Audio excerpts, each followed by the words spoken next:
Mark Henderson simply wanted to fix his own ranch roof, but the HOA chair, Karen Miller, weaponized petty rules to turn his family's peaceful afternoon into a nightmare. Karen believed her power was absolute, enforcing regulations with cold certainty, until she met the man who actually wrote the laws she pretended to uphold.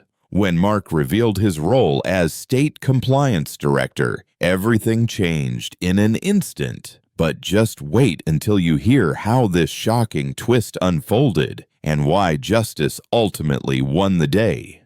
The July sun beat down on the wide, dry fields that stretched around Mark Henderson's old ranch. The shingles on the roof had taken the brunt of last spring's storm, and now, with sweat running down his back, Mark was finally repairing what nature had torn apart. The hammer strikes echoed softly against the still afternoon air. Below, Emma stood with a bucket of nails and a patient smile. Their two kids chased each other through the yard, their laughter mixing with the rhythmic sound of wood and metal. It was one of those rare moments where hard work felt almost peaceful, until the peace shattered. A sharp voice cut through the heat, slicing the quiet in half.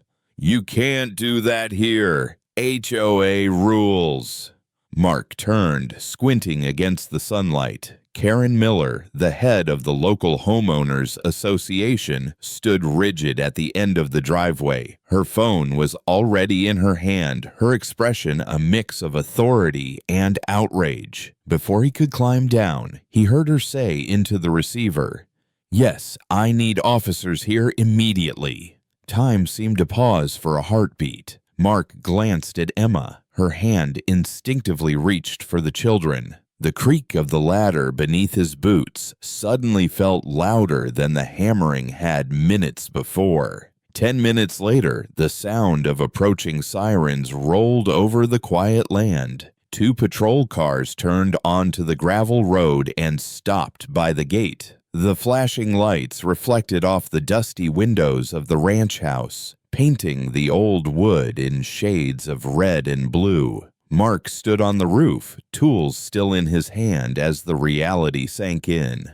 Repairing his own home had just been turned into a scene of accusation. The day's warmth felt different now, heavier, charged with something neither he nor Emma had expected.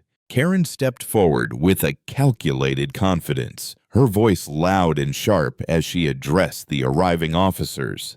"He's violating the HOA bylaws. This work is unsafe and could endanger the entire neighborhood." Her words were rehearsed, practiced, designed to paint Mark as reckless, a threat to the carefully maintained order she prided herself on. To Karen, rules weren't just guidelines. They were the foundation of control, a shield for her authority. Emma instinctively wrapped her arms protectively around the children, who had gone quiet, sensing the sudden tension that had filled their sunny afternoon.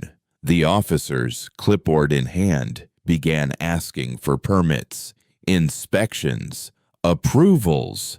Officials' language that felt like chains tightening around a family's right to their own home. Karen's eyes sparkled, not with kindness or understanding, but with the thrill of power. She truly believed she was doing the right thing, enforcing order in a community she'd invested herself in. In her mind, bending or ignoring these rules threatened everything she'd worked to uphold. That belief made her rigid stance all the more suffocating. It wasn't simply pettiness, it was conviction.